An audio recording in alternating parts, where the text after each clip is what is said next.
Okay.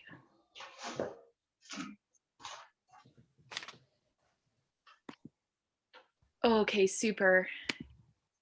So I believe we're recording now, and I think everyone can hear me. Okay, thanks for those that typed in and are nodding. Great. All right. So we're getting rolling again, second year of the remote extension during COVID, but happy to have everyone join us. And we wanted to just start today with an overview of many of the changes of products. Particularly, we're going to speak about the fungicide products this year because there's quite a few new products and some losses of products. So Duane has prepared some great slides for us to go through, and then we'll kind of talk a little bit more about putting together a program for this season, particularly focusing on cherries, but obviously many of these products also apply to those of you growing apples or other soft fruits. So we wanted to start there and just open it up as well for discussion later if there's any other issues, and go over just a couple announcements for things that are coming up. So many of you participated in the production guide meeting, so you've seen a couple of the products presented already. And I did try to send out the link for the recording of the production guide meeting. Hopefully everyone was able to receive that and have a look, because there was some good information presented. I'm just getting a couple questions, which I'll try to have a look at here. Great. Oh, thanks, David. No, that's okay. We'll work with whatever name you've got posted. That's great. No problem. So we will just, we'll go over a couple things, couple announcements, meetings, and discuss what's coming up in the program for this season. So we're trying out the lunchtime meeting. I know a few people called me and are going to try to watch the recording instead, but hopefully this time will work for people and we'll get used to it going forward. So anyways, I'll turn it over, I think, to you, Duane, to be able to start us off with some of the discussion and share your slides. All right. Well, I talked to Molly a little bit about how we get started, and this time of year, it's usually a good time to start to lay out a plan. And we all recognize that plans change as the season goes on and develops, and we all have to have the ability to adapt to the changes that come, either with crop development or weather conditions or whatever. And it seems these days the producers are probably a little bit more on their own to make decisions and to have the ability and knowledge to make those decisions, and just to keep things in the forefront of your mind. I thought it might be worth reviewing just some of the things that go into the decision-making process with some of the products that we have. So I was going to run through a few slides just to generalize, you know, particularly about fungicides, because there's so many of them and there's such a concern about resistance and rotation. And this is the time of year when we begin a fungicide program. And we may do something similar a little bit later on and talk about insecticides, but I was going to focus a little bit on fungicides and spray planning first of all. And then I think Molly is going to go a little more into the details as to sort of laying out a plan. So if I could, I'll just share the screen, Molly,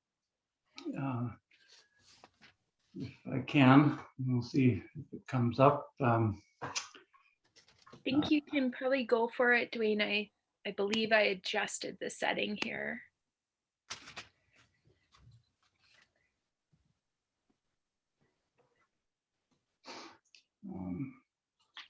We didn't share. Oh, I didn't hit the button to share. There we go. We did practice this morning. Yeah, I know. I also forgot to record. Okay, can you see that? Is the slide presentation there? Yeah, just maybe hit the select right button, please, Duane. The select button? Yeah, that one there. Thanks. There we go. Perfect. All right.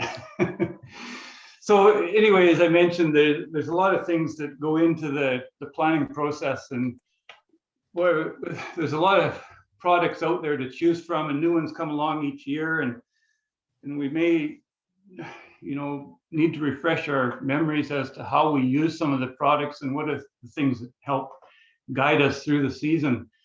You know, with spray planning, there's a number of things that affect our choices and our decision making throughout the year. And you know, quite often the producer will say, you know, which should I spray next? And you come back with about 5 or 6 questions to figure out what's gone on recently and where you're heading. And so you don't box yourself into a corner at the end of the season and have very limited choices. So the things that go into those decisions is just understanding the pest life cycle and effective spray timing. And it's, you know, we often just look at the spray schedules in the production guide, but there's a lot of good information on individual disease control and the life cycles of diseases and how to time the products most effectively. And that's, of course, one of the key things in pest control. The effectiveness of the various products, you know, these products that we have registered, they may be highly effective, they may be a little bit more moderately effective, or sometimes they're listed as suppression only. So you'd like to choose the most effective product, but that's not the only thing that goes into the decision. Sometimes we're targeting multiple pests. It may be just brown rot, or it might be brown rot and powdery mildew, or it could be botrytis. So, you know, that guides our decision too, as products that may control both pests. We're certainly concerned about the chemical group, and we should be aware of what groups, what products fit into what groups, so that we can plan a rotational program throughout the season and end up having satisfied good agricultural practices and not run into MRL concerns in the export market. So market export tolerances, and we have to look at all the different countries that we ship to, which are often have tolerances different than Canada, China, the EU, Japan, and then sometimes there's specific wholesalers within those countries that have specific guidelines as well. And so the marketer is trying to select product from various lots that meets the requirement. We also need to be aware of the pre-harvest intervals, the re-entry intervals, the maximum number of applications that you're allowed per season. What's the protective period of the products, and what's the required spray intervals?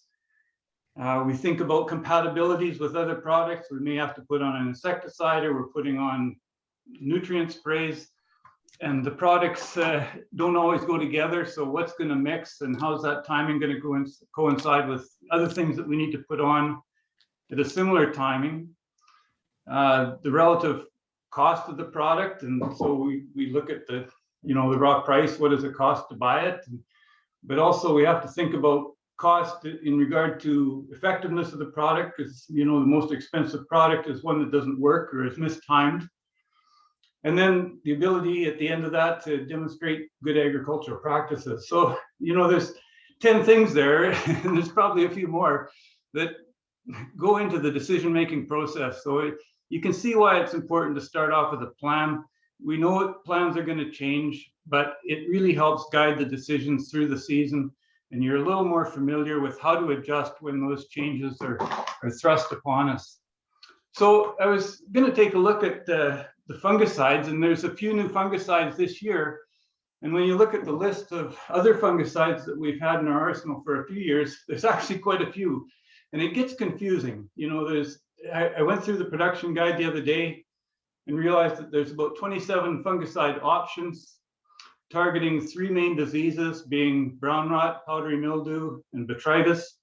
We also think about a few other diseases that may come into play, like alternaria or corinium blight, and not to exclude anything else, but those are our main targeted diseases. And we should be aware and familiar with the different groups of fungicides and the classes, because we want to plan our rotational program around those. So I was just going to touch on some of those and look at the different products and what are some of the concerns and how might we use them and how can we rotate through the season. The group 3 fungicides, the DMI fungicides, have been around for quite a while. One of the concerns with this group of fungicides is that mildew resistance is developing, particularly with an older product like Nova. It's one that's we've had for 30 or 40 years. And it's an older chemistry, and it's kind of weak on both powdery mildew as well as brown rot. So we've maybe limited our use over time, but the table that I've laid out here is similar for some of the other groups. So I've got the fungicide choice or fungicide product on the left, the pest controlled, or the pest that it's at least registered for. BR stands for brown rot, PM is powdery mildew, and botrytis is BOT. The PHI that's listed, and just a few notes that I thought of when I was preparing this to discuss with you. So, you know, the group 3 fungicides, there's 6 of them listed there. Nova is an older one, as I mentioned. Jade, or it used to be Topaz, a 3-day to harvest chemical. One of the concerns we've had with that product is that we've seen spray burn under really hot conditions. So that's one that we might not like to use late in the season or under hot weather. And it's one that tends to show up in residue testing. So there's MRL concerns with that product, and another reason that it may not go later into the season. Indar has been a really useful product for brown rot, a very effective material. And then we've got a couple of more recently registered products, a product called Sevia, which and another product called Quash, which both provide brown rot and powdery mildew control. Sevia 0 days to harvest, Quash is 14. So these are relatively new actives, and with new active ingredients, you always have to be a little bit aware or concerned about their registration and tolerance in other countries. So, you know, if you're shipping to the EU, UK, China, have these newer actives received a residue status, and what is that status in the country compared to Canada? Because the Canada pre-harvest interval is based on the MRL in Canada, and sometimes if it's lower in another country, then we have to back up or not use products that are going to create some export tolerance concerns. So group 3, so this is the group 7s, the carboxamides. They're primarily brown rot materials and botrytis. We do get some powdery mildew control with Fontellus, however, which is a class 7. Cicadas is more recent material. One of the things with Cicadas on the label, it's still not labeled for the post-bloom period, but there's kind of an anomaly with that because there's a new combination product out that has that active in it that has 0 days to harvest. So anyway, I'll talk about that in a minute, but Cicadas has fit well in our program in early season. Cantus we've used for a number of years, good brown rot material, and has also provided some control of botrytis at key times of the year. Fontellus, one of the concerns with that is, although it's a nice product, it controls mildew, botrytis, and brown rot. It's labeled for all 3. It's restricted to 2 applications per season. So we've got to plan how we might use that one and not overuse it maybe early in the season if we need it when we're trying to target all of those diseases at once. Kenja is a more recently registered product, and it's registered for brown rot. However, it's listed as suppression only, and we don't have a lot of experience with that product, so I don't know how effective material that is, and we just don't have local experience to draw on. But there may be some MRL concerned with that too, being a newer active. The group 11s, we've got 2 strobel urines that we've had for a number of years now, Cabrio and Flint. These are powdery mildew materials only, but we do realize and have to be aware that there's a high risk of powdery mildew resistance with these products. So we don't want to overuse them. We really have to try and plan our program so that we use these at key times of the year. We rotate in with other group chemicals and use them as sparingly as possible. Now these 2 actives are mixed in combination with other products as well.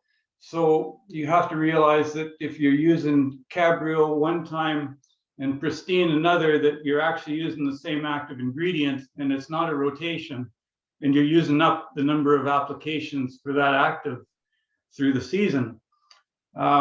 Both of them actually have a maximum number of applications of 5 per year, but if we went at that pace, we'd run resistance problems within 2 or 3 years, I'm pretty sure. We tried to limit the number of sprays with these to 2 sprays per season, and the time that we're going to use them is on the late season varieties, particularly that are more prone to powdery mildew, and we just run a longer season and we apply more fungicides to those late season varieties. So with the early season varieties, we may not need them at all, or we may only need them once, but we really have to be aware that this class of chemicals has caused resistance, or powdery mildew has become resistant to this class of chemicals in other parts of North America. And we certainly don't want to lose them, especially at the pace we lose products. We've got a couple of new ones, but mildew products are not easy to come by, and we just lost Quintec, one of the biggest ones in our arsenal. So we have to be careful how we use these strobilurins. Then there's some combination products. There's a new one this year, similar to Pristine. So Pristine's got the active of Cabrio and Cantus in it. 0 days to harvest. There's a new product called Maravon. I'm not sure if I'm pronouncing it right, but it's also a brown rot and mildew product. It's got the same active as Pristine in that the Cabrio is there, but it's combined with the active of Cicadas. So again, there's no new chemistry here. It's just a new tank or a new combination package that targets 2 diseases at one time. They're both BASF products, so they're very similar. They're both class 7 and 11 together, or 11 and 7 as I've written them. And then another combination product is Luna Sensation, which has been out for 2 or 3 years. Also a brown rot powdery mildew product. It's got the active of Flint, so the other class 11, and fluopyram, which is a new active to us when Luna Sensation came out. And that's the part of the chemistry that controls brown rot. So those products can fit at certain times of the year when you're trying to target both of those diseases. And then there's another new product this year. It's another combination product. And here's 2 new actives, actually, a group 7 and 3. And this is Miravis Dual. It's labeled for brown rot, 0 PHI. But again, because it's a new product, we're concerned about MRLs. Some countries won't have residue tolerances listed yet for these actives. One is difenoconazole and the other is pidoflumethafen. And I did look up in the UK website, difenoconazole does have an MRL of 0.3, which is pretty low, but pidoflumethafen isn't registered or isn't listed there yet. So, it's a pretty big risk, I think, to take a new product like this and apply it without knowing where your fruit's going. And Molly can talk more about that. But MRL concerns with these new products are should be at the top of mind when you're trying to choose your rotation. We pushed for this product through the minor use program, actually to try and get control of cytospora canker. There's the sense that difenoconazole, it's a new active, might give us some cytospora control. So it might be a product late in the season as a fall application that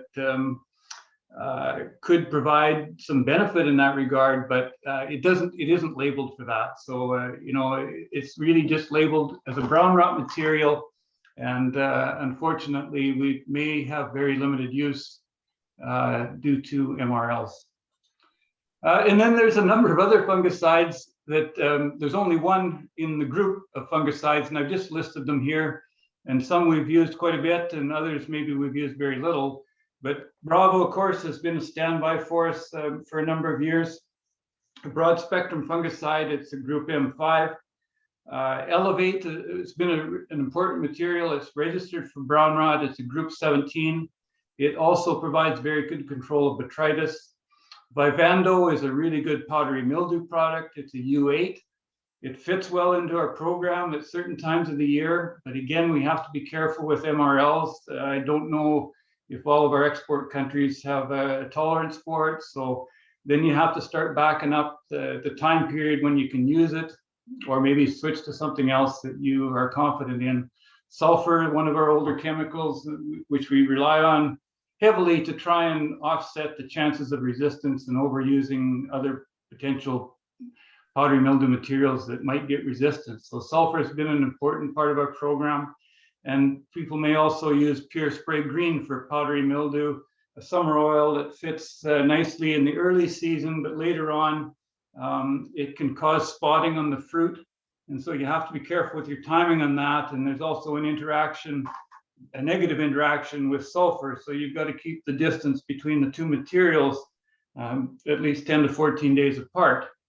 Captan's been around for a lot of years. An M40, it's an old chemistry, but it's still one that we could use if we, for brown rot control, and there are tolerances in most other countries for Captan. And then a couple of products that might fit into organic programs. Serenade Opti is listed for brown rot. It's listed as suppression only. So it's maybe not one of our more reliable, but certainly provides some control of brown rot and would be a good fit in blossom time. And Cueva is also listed for brown rot, which is a product we've used primarily for bacterial canker. And blossom blight suppression is on the label and listed in the production guide. It's not one we've used or relied on. I don't think it's one that we have a lot of confidence in for that disease, but it has been used a lot for bacterial canker. And there may be a time period when you would target both those diseases in bloom if you had a real wet blossom period. So we can get bacterial canker infections in bloom, and that product may fit. We have seen phytotoxicity, however, with Cueva on both apples and pears. So we're a little bit gun shy with using that product once the crop is on the trees. So, there's, then we've lost a couple products. Rovrol, the registration ends June 21st, 2021, and Quintec, the registration ends June 30th, 2021. So we really don't want to use Rovrol. We've got other options at blossom time for brown rot. Then there's a period that we don't really need brown rot materials through most of May and June. And at that time, the registration ends, so we wouldn't want to use it. We can't use it after that, of course, and we wouldn't need it for brown rot again until after that. So that one's pretty well out, I think, for this year. And Quintec, there may be some product left, and the registration ends June 30th. People who have product may use it up until that time, but I don't imagine there's too much left in the system. So anyway, I didn't leave room for questions or discussion as I went through those slides, and sorry if I talked a little long, but I just wanted to kind of frame the groundwork for planning and get your comments and growers' comments too, and we can maybe have a bit more of a discussion. So we'll stop there. I think that's great, Duane. So if there are any questions from growers, we can definitely take those now. And then we'll discuss a little bit more about the program for the season. I'll just give a second here. So I think Duane's comments are really important on Rovrol. Some of you are asking about Rovrol use, and I'm pretty gun shy about it because we were picked up in the UK on some loads with Rovrol in them in the last 2 years, and it was a concern for having to reroute some containers. So I think, my understanding is this year with a big crop coming, obviously, we sometimes anticipate that the size might end up being a bit small as well. So the UK is a really important market for that smaller sized fruit. And so I would caution you against the use of Rovrol for that MRL concern. And Dawn, I believe you have a question. Yeah, so just a question about Bravo. Did it go through a review process recently? And also, is there anything, we're allowed to use it twice. Is there anything wrong with using it twice through the bloom and up to shuck fall? It's a great question. And I don't see a huge concern with using it twice because it is a unique product in its own class, and we are only using it during the bloom period. But yes, it did go through a review, and there were some changes to the use patterns for some crops. And I can't remember the exact details that Ken had discussed, but I do believe it was in the production guide notes. But I think it has a fit at bloom, and I think it is a really good product to use at the bloom period. Duane, do you have any comments? Well, I agree, Molly, and I don't think there was too many changes that did affect cherries. There were some other crops altered in the label, but being a broad spectrum fungicide, I think there's a lower risk of resistance. It's a multi-site fungicide, so the risk of resistance isn't anything like the strobel urines. And to use it back to back at blossom time and not using it the rest of the season, I think would be a very low risk and a good use of the product. Great. Are there any other questions? Perhaps I'll share the plan for we can just have some discussion about it. Let me get it up here. Okay, can you see that? Yes. Yes, okay, great. So hopefully that's reasonably large enough to be able to see. I think, just building on what Duane presented in terms of looking at the different classes and looking at rotation, just to help you visualize it, we've put it into a bit of a spreadsheet with some suggestions on timings where the products might fit. And so if you look at, where we are currently, we generally are having the oil sprays go on at this time where we've got anywhere from tight to open cluster to the first blooms coming out in the area right now. And following that, we're going to be heading into the bloom period. It looks as though there's a fair bit of rain in the forecast. And so again, we would like to be covered for brown rot in particular. And that's really where you'll see here, we've listed a number of different options. The Circatus that Duane had talked about as a class 7, the Bravo that Don has just asked about is a great fit here. And then we've got a number of group 3 products that were discussed, including the new product Sevia. And just mentioning that, Sevia was out on the market last year. We didn't have a huge amount of uptake or use, but this is potentially a fit for that product. It does appear as though it will be a relatively good scab and mildew product for apple growers. And I just want to mention that because I know a couple of you are online here too. It does look like it is a fairly strong scab product, and you'll also be thinking about that coming up. But from a mildew point of view, as well as a brown rot point of view for cherry, there is a fit there. And just as mentioned, as we get into the Nova, Topaz, etc., we have generally not recommended them as strongly in recent years because of the overuse in the past, and just wanting to keep as many of these products. The Nova Topaz was an export concern for the UK and EU markets in the past, so we would like to keep that closer to bloom if you do choose to use that product. However, you've got lots of choices, and depending on the length of the bloom period, I think it's a great question of whether you can use the products twice, because certainly you may find that you're going to need a couple brown rot sprays through that bloom period, especially if it is quite extended, and if we do have rainfall and the weather that is going to give us brown rot type conditions. So Miravis is listed here as well, and this is the new product. And as Duane mentioned, our preference is not to recommend this very strongly this season.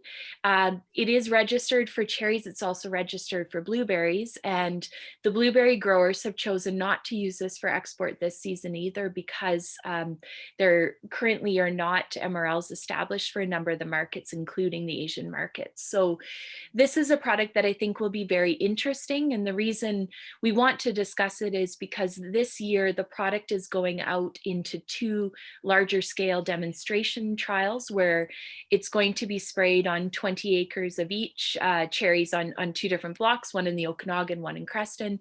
And that fruit will stay domestic, but it will give us an opportunity to look at the product in terms of its efficacy and fit at the blossom time. So it's going to be sprayed once at full bloom, and then again, the second application going out 14 days later. And then my intention is to collect some MRL samples and just see how it lands. So I think, you know, after this season, hopefully we'll have gained some confidence with the product. I don't believe efficacy is a concern. It is an interesting product, but it's really more just whether or not it'll be a fit for us in those export markets. So the blueberries are doing the same, and I look forward to being able to discuss the results of that with everyone again, kind of early season next year. So those are some options. And again, we've got our organic option here with the Serenade Opti and possibly even the Cueva that were discussed. And Serenade Opti has been a good fit for organic programs, using it both in peach. I've used it myself in peach, using it in pears, using it in cherries. So I think there is a good fit for that particular product. The biological is good. It actually is a fairly reasonable lasting product, although it is listed for suppression, as Duane said. And then we've listed Cueva here. Again, you know, we haven't seen a whole lot of activity on bacterial canker so far this season with the dry weather, but it is potentially something that could shift throughout the bloom period with the warmer weather, and also now the rainfall that is anticipated to be coming. So then when we get into the petal fall period, basically throughout May and June, as Duane discussed, there's a real opportunity here to use some of the powdery mildew only focused products. Brown rot is not as high a concern once we pass the blossom period, and we really do want to try to save those combination brown rot mildew products for the end of the season as we get into a higher risk closer to harvest. So you'll see during May and June that we've listed a number of options that are mildew focused, giving you sulfur, the Pure Spray green oil, as well as the Vivando. That's been a nice fit. We've put Cantus here as an option that should you need a bit of a rescue spray in that time period where we may have a risk of botrytis and brown rot. And of course, Elevate might be very important this year in mid-June when we're finding that the clusters of fruit are closing. We're at, you know, the June drop, and we don't want to hang up those affected cherries that might have botrytis and provide a potential risk to infecting the rest of the fruits in those clusters. So the Elevate can be a really good fit. And I think this year, again, with a potentially large crop, and we don't know what that drop will look like, it might be something to have in your arsenal of products going forward. And that could be mixed with sulfur for mildew at that time as well. And that's been done in the past, and I think has been a really good fit. Do you want to mention a couple things on that at all, Duane? Well, I think that's a good plan, Molly. I mean, we've used sulfur a fair bit in the past, and we realized that the residual protection with that product may not be as long as some of the other ones that we'd like to use. But I think it's important to use a product like that during that time period. Alternatively, sometimes growers have used the summer oil, the Pure Spray Green, which, you know, if you're using sulfur, you have to keep those materials apart, or there could be some phytotoxic effects. So the Pure Spray Green has also provided mildew protection, but it's more of an eradicant material than a protectant material. It doesn't protect the head. It suffocates mildew spores that have landed on the leaves. And so I think we'll get more protection out of a product like sulfur.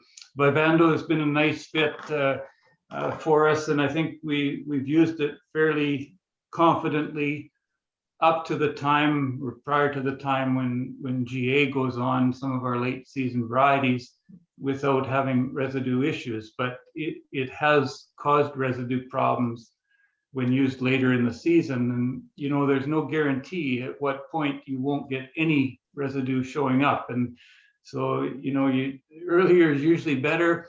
And, you know, nobody's, even the chemical companies won't come out and say, you know, there's a point, or at this point in the season, there will be zero residue. I mean, it's a matter of weighing out those risks.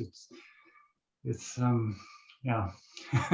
It's really tricky, and It's risk management, you know, that's what it is. And so we're looking at all of the options and the factors that come into this, and we're trying to minimize the risks and maximize the control. yeah, I think that's a great point, Duane. And I know several growers have said, where is that exact cutoff and can we do that kind of research? And unfortunately, it's really difficult to get that information. Tori Schmidt does have some interesting fungicide residual information that's posted on Washington's tree fruit research and extension pages. But again, remember that the rates are often very different in the US than what we have to use. So you do have to sort of take it with a grain of salt. And I would agree that Vivando is often something that does show up quite a bit on the MRL reports, often in very low amounts, but that earlier season fit is really where it's at. And the same goes for a Luna Sensation. You'll see that we have kind of in the mid-June time period that, again, that product, I would be hesitant to push it closer to harvest because it also is one that often can show up on those reports. And it is a great option for us, however, used a little bit earlier, and perhaps even is a really good fit on a longer season cherry where we're going into a later harvest and can use it a bit earlier in that cycle again of brown rot mildew control.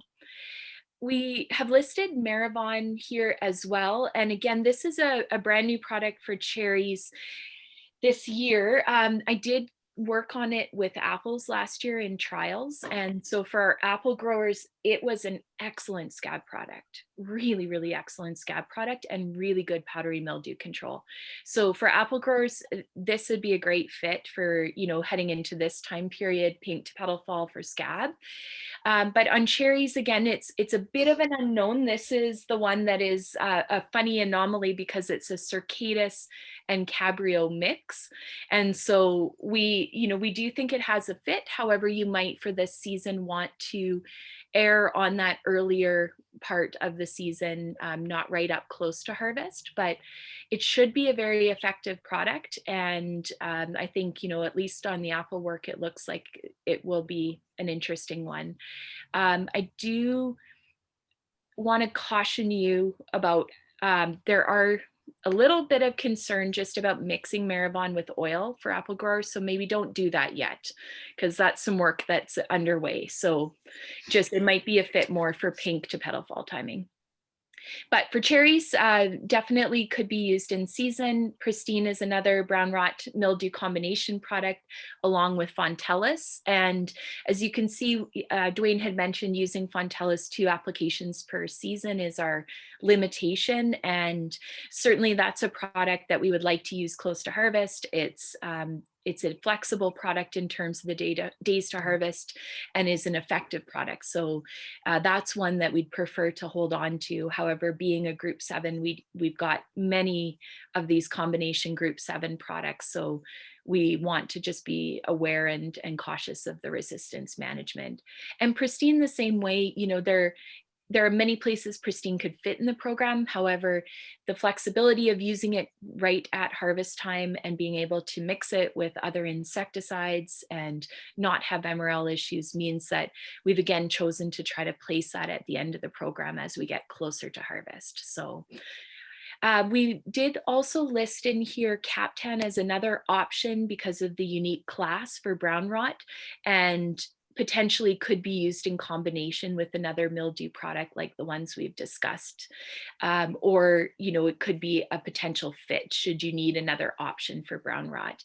And it's one that, as Duane said, we haven't used a whole lot in recent years. It's older chemistry. However, the MRLs actually look reasonably good on it. And I think that there is a fit potentially for growers if we end up in a situation where, again, maybe a long season cherry, we need to extend out that window of brown rot protection. So that's kind of a bit of an idea of a plan for the season. With some of you, we've already been over this kind of in detail as you've planned out your purchases for the season. But for others, certainly we hope it can inform a season-long plan. And like I say, for those of you that are apple growers or other fruit growers, there's many of these products that will cross over into your crops as well, and grapes as well, actually. So I'll leave it there and just see if there's any more discussion, or Duane, if you'd like to add anything. Just a couple products that aren't listed there, Molly, is just the individual group 11s in the plan, either Cabrio by itself or Flint by itself. And as I mentioned, we'd like to limit the use of the class 11s, and if we use Pristine, that's using Cabrio, and if we use Luna Sensation, that's using Flint, at least the actives of those two chemistries. But as standalone chemicals, they're both good mildew materials, and we've often tried to use them individually towards the end of the season on late season varieties that are susceptible to powdery mildew, and in alternation with other chemicals and not back to back. So it's something that you'd like to maybe save as towards the end of the year and build it into your plan. Yeah, those individual mildew products have an important fit too. And then also at the end of the season, Indar has been a good brown rot material for us. And we maybe haven't got all the brown rot chemicals listed there. Maybe I can't see it if you've got it, Molly, but that's been one that we've, as fruit begins to ripen and becomes more susceptible to brown rot, Indar has been a good product for us in the rotation of class 7s. So to bring in the class 3 at that time, there hasn't been residue concerns, and that's been a good product towards the end of the year.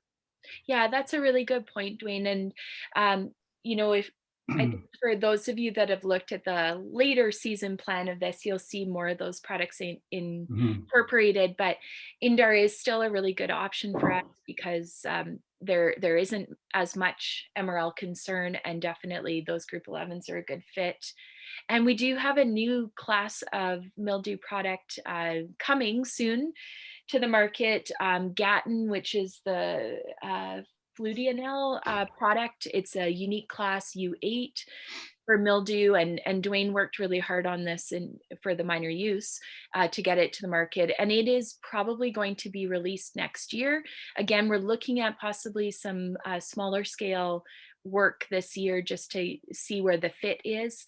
There are MRLs for most export countries, but not for China this year. So again, that's one that is in the pipeline and would be a unique class of chemistry for mildew only, which we've seen in field trials to be quite effective as well. So hopefully coming for the future. Great. Are there any questions? I'll just pause here and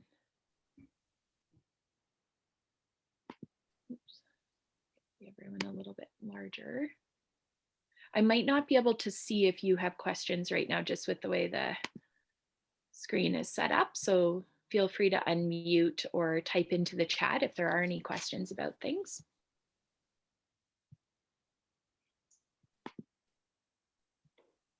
Okay, and I think Dawn asked if you can get a copy of the spreadsheet. Definitely. Our intention will be that we'll send out, when we send out the recording, we'll send the spreadsheet along with copies of Duane's slides so that everyone has that for reference, because that is, I think hopefully it'll help you in your planning, and there's some really great information that Duane's captured there. And we've also had a question about whether we can mix any insecticides or fungicides with oil. And as a general question, I mean, you certainly can. There's lots of products that will mix with oil. We've talked about a couple today that are no mix with oil, and sulfur is definitely one of those. Cap 10 Maestro, no mix with oil. There's a number of those products that will cause potential phytotoxicity. The Maravon, as I've mentioned, is going into testing this year, so we just maybe hold off on using that with oil. But it really depends on, I think, on the pest and what you're after.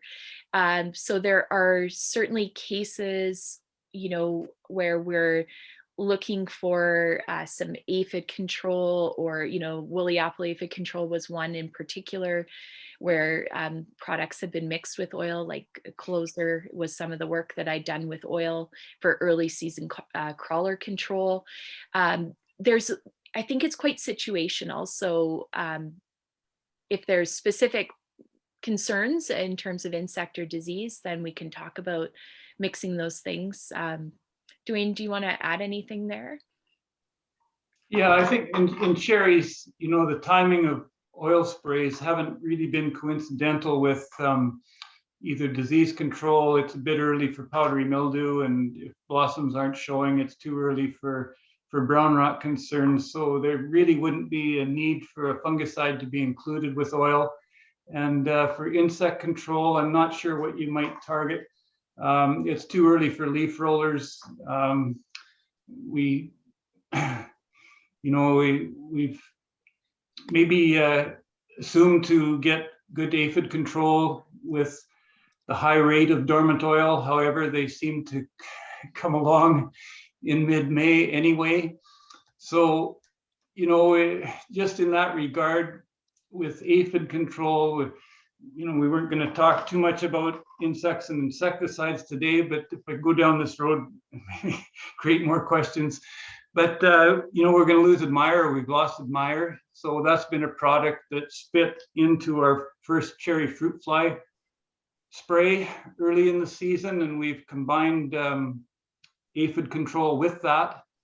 So we have other choices for both pests, but the combination to control aphids and cherry fruit fly with Admire, the ability to do that is gone.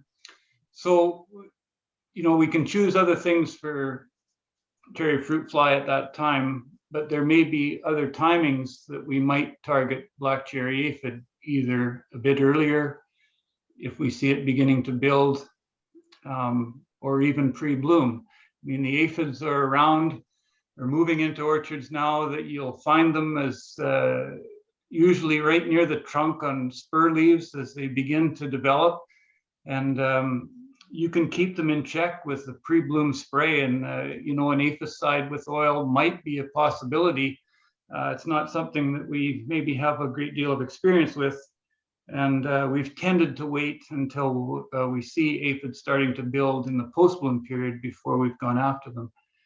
Now, that also brings up use of other products like Movento and the control of apple mealybug that is a vector of little cherry virus. So, all of a sudden it starts to get a little fuzzy and cloudy with the different options with insecticides and how are they going to fit in our program with fungicide use. We were going to touch on this topic maybe in a week or two as we get a little closer to needing insecticides and go in. We thought maybe we would just touch on fungicides today because they're more critical in the near future, and we'll go more into insecticides in a week or two. But anyway, it's a long ways around to answer your question. Could you tank mix something with oil? It depends what pest you're targeting. For diseases, I don't think so. For insects, maybe an aphicide, but it's not something that we've got a lot of experience with or done, so likely not. Yeah, thanks, Duane. Yeah, I really think for this time period for cherry, it just doesn't line up. But for apple, there's flexibility, and we have done it in the past. Apple pear, yeah, that's great. Well, those are some really good questions for discussion, and I think, are there any other questions? We'll just give you a moment to write in if you're like to, but otherwise I think we've got, oh yes, thank you, we've got an announcement which I'll let you do, Duane, and it'll probably lead into next week's topic as well. So yeah, okay. Just wanted to mention to growers, there's an online public meeting put on by RDCK on universal metering in the Erickson Water Service, and that online public meeting is April 21st, which I think is Wednesday, tomorrow. Is that correct? At 6 p.m. So probably people have this flyer, and it's just a reminder to join the online public meeting if interested. So. Great. And speaking of water, for next week, we've got a guest who's going to speak about water. And I think water's been on people's minds up until this point. It's been rather dry, and I think, Duane, you'd run some interesting numbers over the last few years, just looking comparatively at rainfall and where we're at for this season.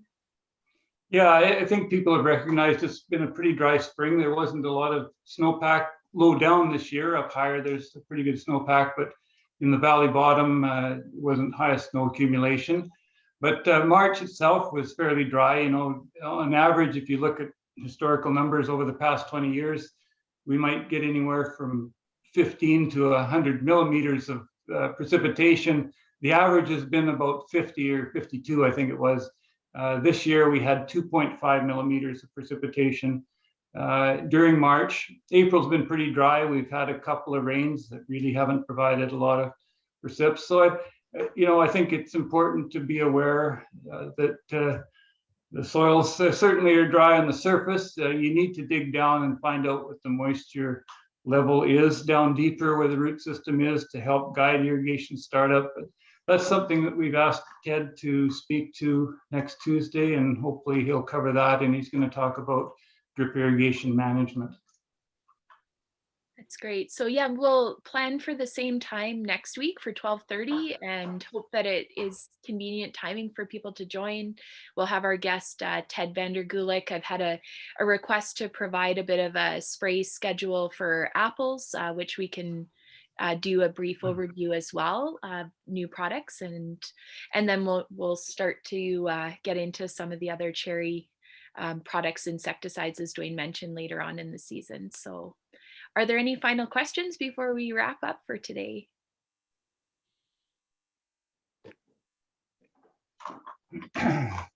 Okay, great. All right. Well, hope everything is going well for everyone out there, and we'll look forward to speaking with you next week. All right. Great. Thanks. Thank you, everyone. Thanks, guys.